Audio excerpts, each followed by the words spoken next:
folks, James Ryan here. I'm going to do a quick lesson tonight. Sorry if I look a little bit tired, but it's near midnight and probably not the best time for doing a lesson, but I feel like it. So we're going to check out a little B Dorian 3-note per string pattern here. It's pretty straightforward, but it's a cool little right hand picking exercise, and we're going to have a bit of a jam over a Deep Purple kind of a tune. So let's get stuck into it.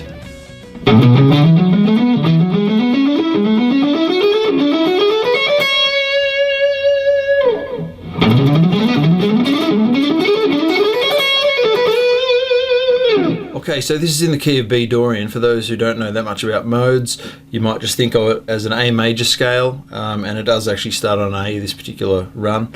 So this is the scale shape that you need to know to do this pattern. On the 6th and the 5th strings, you play the 5th, 7th and 9th frets. Then you move up to the 6th fret on the 4th string.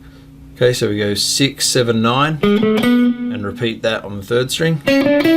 So 6, 7, 9 on both. And then on the last 2 strings, you move to the 7th fret, and these both go 7, 9, 10, 7, 9, 10.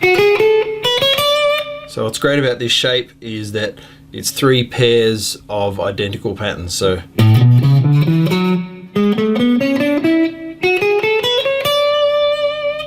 that's a nice easy one to get you started.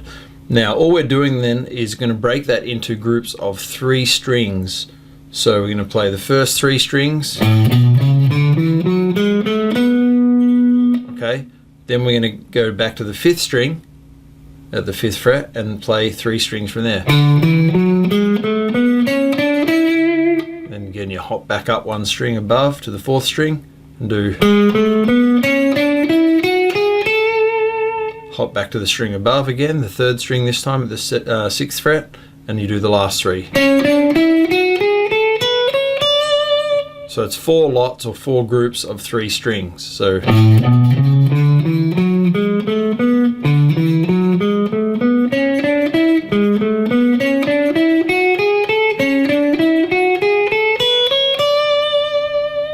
now what's interesting about this pattern is for the right hand it's a really good exercise because each group of 3 strings swaps from starting on a downstroke to starting on an upstroke.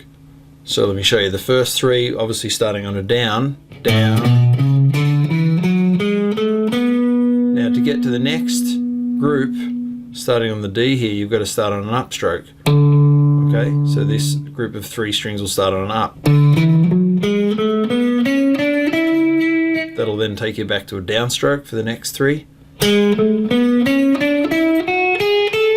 then the last 3 strings will start on an upstroke again. So even though it's a very scale based and symmetrical kind of a pattern, it's doing something a little bit interesting there on the right hand, good to work on.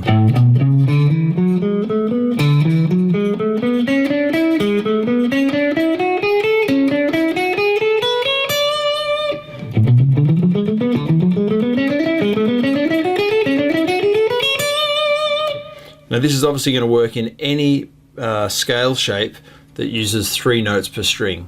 So just look up some different shapes if you don't already know any. As long as it's 3 notes across every single string, then you can repeat exactly the same pattern, something like this for example.